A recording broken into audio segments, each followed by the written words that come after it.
Hello there, you're watching the press preview, a first look at what is on the front pages. Time to see what's making the headlines then with the political commentator Adam Bolton and the former Conservative Special Advisor Anita Boateng. Lovely to see both of you and welcome on what is an extraordinary day, to be fair. So to the front pages then, let's take a look, shall we? To start with then, the Metro, picturing Chancellor Rachel Reeves crying at Prime Minister's questions after Tuesday's welfare bill vote. The headline, Tears and Jeers for Starmer. The Sun says that just before the tears, the Chancellor said to her colleagues, "I'm under so much pressure." The Eye suggests her future in number 11 could now be in doubt.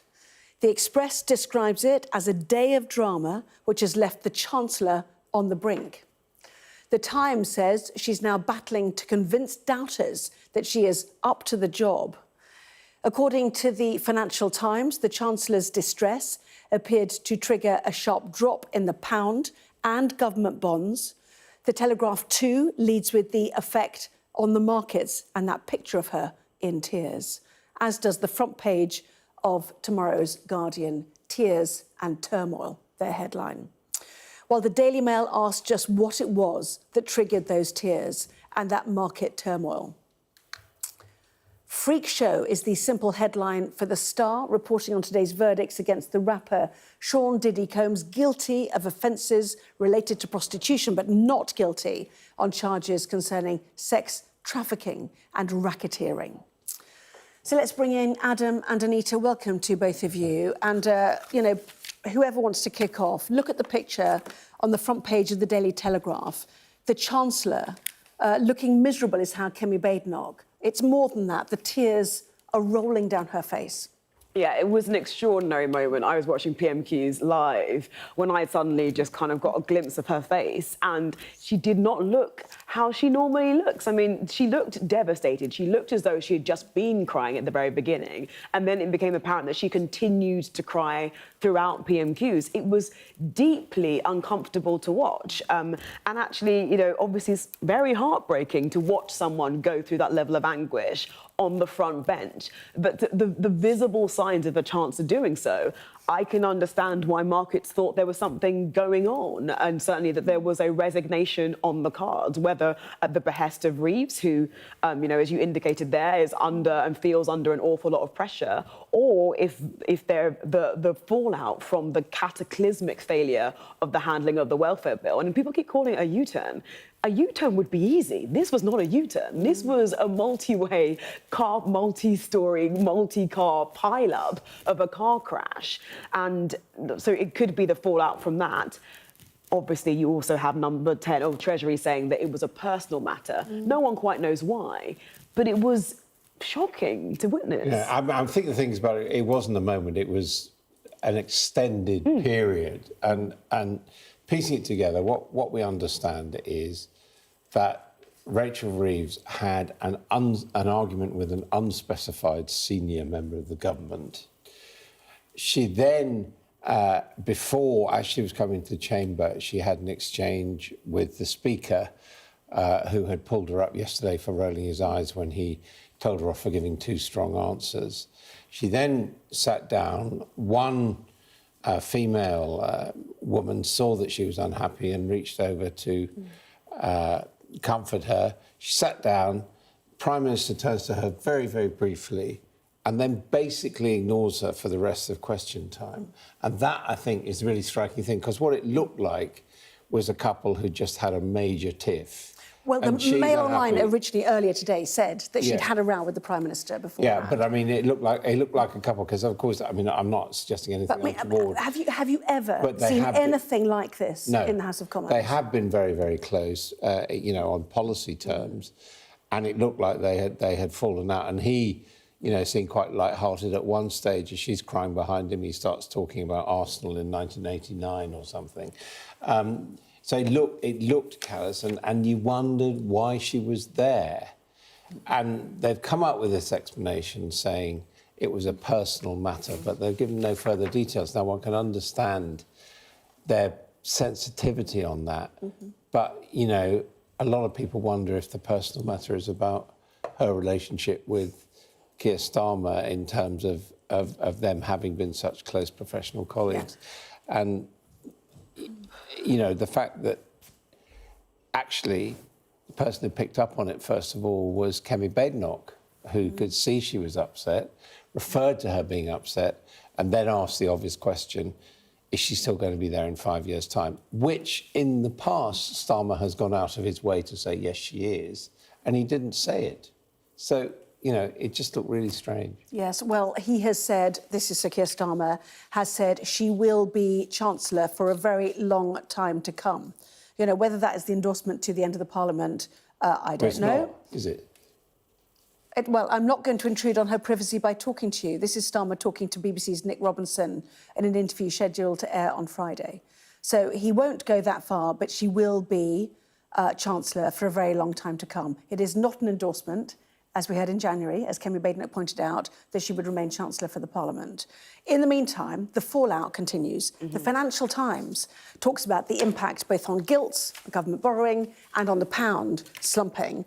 And in a sense, this protects her, because if she is linked to the markets because of her sticking to fiscal rules, then does that keep her in post for longer, do you think? Well, I think there's two questions here, which is, number one, like, losing your Chancellor is not like losing any other minister, because the strategy of the Chancellor is the strategy of the government. So I think that in some ways, interpreting the gilt and pound slump is a lot about, like, does this government have credibility? I think part of that obviously does center with Reeves as the kind of self-styled Iron Chancellor.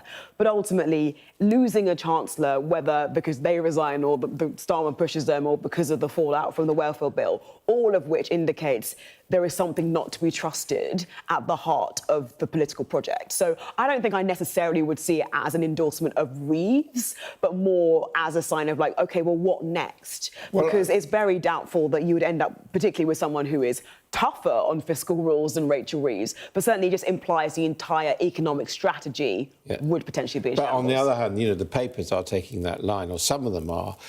You know, the FT quotes a fund manager from Fidelity International saying investors were fearful that if the Chancellor were replaced, there was a greater risk that the government's fiscal rules would be changed, ditched, implying even bigger deficits and issuance. And then the front page of the Mail, their political editor, Jason Groves, who's very shrewd, he says the pound fell sharply and the government's borrowing costs jumped as rumours swirled that she could be heading for the exit, and this is the key line, taking Labour's remaining fiscal credibility with her. And that you know, it did look like she was on the way out, although it's been denied subsequently during PMQs, and the markets reacted. And here you've got, you know, very different sources, the Mail and the Financial Times, saying it's because the markets trust her, and frankly, they don't trust the Labour Party after its performance yesterday, or indeed Keir Starmer, to stay strong as... So is a feeling now the tail's wagging the dog, as in the backbenchers feel rebellious, emboldened and somewhat in control of policy making. But in terms of her personally, does she need to come out now and speak to people? Does she need to explain the question at the heart of the Daily Mail's front page, what or who caused the tears, in order for her to salvage any, you know, political future for herself? Well, I think that ultimately it seems she has not walked.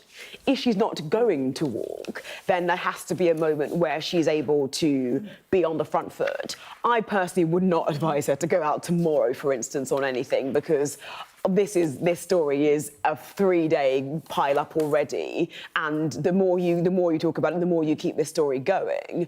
But I think there is a kind of recess is coming. It's not there. It's not here yet. But it feels like there's a moment for her to sort of reset some of this coming into the budget. But I think, Anna, you get at the heart of the matter, which is the reason why people are asking the question about what happens next, which is the Parliamentary Party has very clearly shown that they will not put up with spending cuts. And therefore, there are only two things on the table: tax rises and a change to the fiscal rules. And it's clear, well, to me, from my sources, that several of the cabinet think the fiscal rules are for the chop. Backbenchers think, you know, mostly tax rises, but also fiscal rules are for the chop. She's one of the few people kind of holding firm on that. But it seems after these past few days that both of them could be moving in the next couple of months coming into the budget. Yeah, I mean, that's the point. The budget, we're expecting 1 October. So, she's got to deliver that. And in a sense, if they're sticking to the same economic policy, it's got to be her who delivers it. You know, you would only get rid of her, if you like, if they were going to change policy quite dramatically, as happened with Norman Lamont and Ken Clarke, although they're very black in the 1990s. But I do agree with you, Anna, the point you make, you know, this is the Daily Mail, which is, you know, whatever people think of it, one of the sharpest newspapers on the block. And it's saying, what or who caused the tears that sparked turmoil in the markets? If there is some personal tragedy which justifies her being upset, they really need to give some explanation of that, because otherwise people are going to think that. I mean, if we look at the Times now, Reeves battles doubters after PM spooks the markets. We're in spooks the markets territory already. Now we're also, like last summer, sitting waiting for a budget to come in the autumn, where we're, you know, debating what harm will happen to people and their finances through taxation, or whether the government's borrowing will go up, costing taxpayers money in the future if they change the fiscal rules. But, I mean, we're in the dwelling stages for months again, aren't we? I mean, the underlying issue is that, and again, this is coming out in some of the economists' writing, the underlying issue is whether Keir Starmer has been shown to be weak, that he will not stick to his plans to restore economic stability, because the heart of Labour is soft left and basically spend the money on welfare, the NHS, and if necessary, borrow or tax. And most economic experts would say that that would be a disastrous cause for the economy and things would spiral out of control. But the fear is that if Reeves goes, who's been the symbol of that, then that's the way the economy is going to go. And that's why people are so upset. And what's interesting, I think, is you've got, you know, as I read out, you've got the Daily Mail and the FT, as it were, taking Reeves' side in this. But you've got the Times and the Telegraph pointing the finger of blame, basically almost saying, you know, Chancellor crying in public, that's going to damage confidence in the economy. And you know, as Anita was saying earlier on, I think the newspapers are treading very carefully, because she is Britain's first woman Chancellor, and people don't want to be accused of misogyny about, you know, the behaviour of a woman weeping. And just the full quote on that interview to be aired on Friday of Sir Keir Starmer, she'll be Chancellor by the time this is broadcast, is the first thing he said. She'll be Chancellor for a very long time to come. Now that, I mean, that's actually quite cutting when you hear it like that, isn't it? I mean, whether he meant like that or not. Why is he doing an interview that's delayed 48 hours or whatever? I mean, just... Yeah. It's more very poor communications. It's interesting that I think I've seen some write-ups and from journalists, not on the front pages, that are specifically about Starmer's handling of this. I have some sympathy in that I have been sat on the floor of that chamber, and it is very hard to see and hear things, and she was kind of directly here. So it's likely that it took him a while to let's look at the Guardian realise. picture while you're talking, because you see that. But anyway, do continue. But it is quite hard to see, so he may not have spotted. And even I, watching on camera, I was like, is she just looked sort of tired at first, and then you sort of know she's visibly weeping. So it's quite hard to see when you're doing that. But the energy, the feeling that even after, when he must have realised at some point there wasn't a kind of hand on the shoulder, there wasn't anything of that description. And I think, you know, Adam, you hit the nail on the head when it comes to the cause. If it was a kind of straightforward personal matter, there's no reason why you wouldn't sit out PMQs, because the reason why it's important the Chancellor was there is because the government needed to exhibit strength because of what had happened, and they knew that she would be in the firing line. So, you know, when you know there's a big immigration week, you have, you know, Yvette Cooper, your Home Secretary, next to you. It's quite an important part of the PMQ dynamic, which is you pass papers, you say things to the PM, but also you stand up and you say, I will not be cowed by you, the opposition, as you yell, you know, in your direction. We could talk more. I mean, it was a truly extraordinary moment in the history of the Commons and PMQs, certainly. And, you know, we'll wait to see how it plays out. But we do need to take a quick break. Lots more still to come. Could accessing NHS treatment soon become easier? That and more after the break.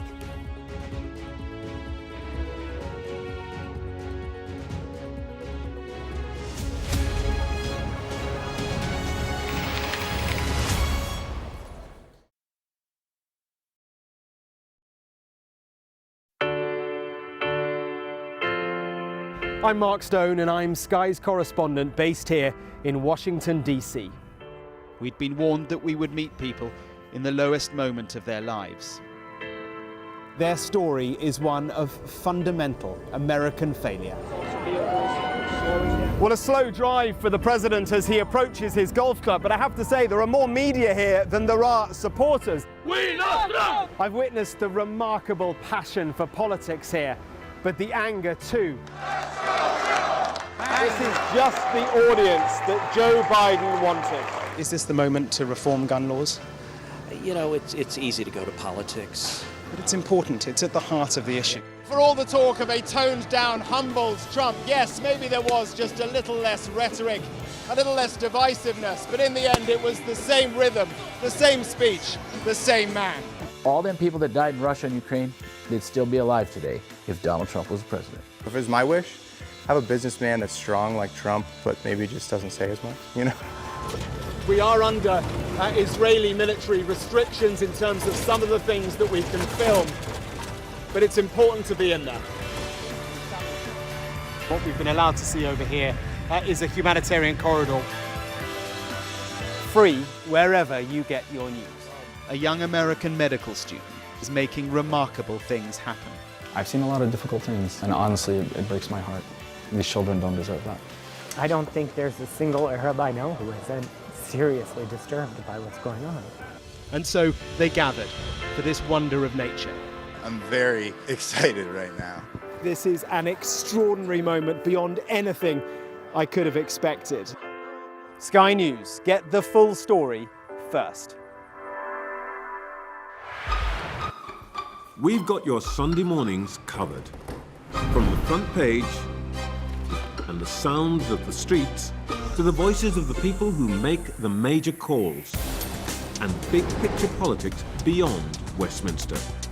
We'll put you at the heart of our story. I'm ready. Are you? Join me, Trevor Phillips, Sunday mornings on Sky News. Turkey is burying its dead. Whole families died in this collapse. Generations wiped out. I'm Siobhan Robbins, Sky's Europe correspondent based here in Berlin. This is just a small sample of the deadly arsenal taken off the streets. Anyone could say, I'll do that, and then have to go and shoot someone. Yes. Sky News, get the full story first. I'm Stephen Murphy, and I'm Sky's Ireland correspondent based here in Dublin. The waters of Ireland and Britain should be home to great white sharks. If there are great white sharks in this area, there's no reason they wouldn't come here to feed. It's basically a buffet on a beach. This could be not only a record-breaking storm, but potentially the most dangerous storm ever to hit Ireland.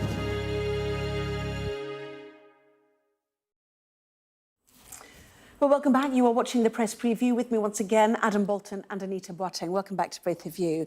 Let's head to the Daily Telegraph, and this is a looking forward for the government. It was supposed to be Wes Streeting's big reveal on health and the NHS, but here we see Sir Keir Starmer being quoted. Adam. Yeah, I mean, this was expected on Monday. You know, I was interviewing Wes Streeting about this on Sunday, but obviously the government got into crisis, so now they're launching their 10-year plan and their 6-day neighbourhood NHS tomorrow. Sir Keir Starmer, we read here, is doing it. And you know, the plan is the same as ever it was, to make GPs more responsive, to have them available 12 hours a day, 6 days a week in one-stop centres, providing tests and treatment and more diseases. And you know, it's... Digitising, community services, etc. Yeah. I mean, you know, it's logical. It is the number one issue for voters to get better health care, and in a sense, reorganisation is not directly a cost. Yeah. It's sort of, sure, make it work. And I think, actually, when we talk about the future of this government, there is this notion that certainly, like, McSweeney has and others really central to the political team, which is, like, this government just needs to deliver for the public because their expectations were of, quote-unquote, change, which was obviously the big pledge from Labour last year. But there is, you know, I think that we're facing the reality that delivery on the NHS in particular is going to start to become more front and centre because obviously waiting lists are coming down, but that's really like the bare minimum of the public's expectations. And if they do not feel visible signs of improvement, then all these notions of AI tools that tell you what to do or what to say, irrelevant. Yeah. Just a quick look then at the story, which would probably be on all of these front pages if the Chancellor wasn't in tears on it, that of the court case involving Sean Diddy Combs. He has been denied bail. His sentencing will be on October the 3rd. He remains in a detention facility in Brooklyn in New York, found guilty of 2 charges, the lesser 2 charges out of 5, Adam, just quickly. That's right. I mean, this was a federal prosecution. They were trying to get him on RICO, which is racketeering. They haven't got that. One can argue it's overreach, but potentially he could go to jail for 20 years, although a lot of people are saying they think it would be less since he's a first-time offender. Anita and Adam, thank you. I haven't got time. Do apologise. Anita and Adam, I was just thanking you both. Lovely to see you. Thank you. See you for more in the 11, of course. Our press preview continues in Sky News at 11. Questions over Rachel Reeves' future. Back in just a moment. We're rolling. Welcome to the world. Our new podcast, starting now. It's very exciting. Every week, we'll be reporting from the world's trouble spots. We get to hold those in positions of power accountable, and we get to ask the questions that the audience, the listeners, want to know about. And that's why it is so important that people tune in, come along for the road, come along for the journey. It'll be fun. Our app gives you the very best of Sky News wherever you are. Breaking news, videos and analysis. Evidence of the crisis. Podcasts, watching us live. Live here from Washington. Wherever you get your podcast. All in one place. And all at just the touch of a screen. The Sky News app. Get the full story first.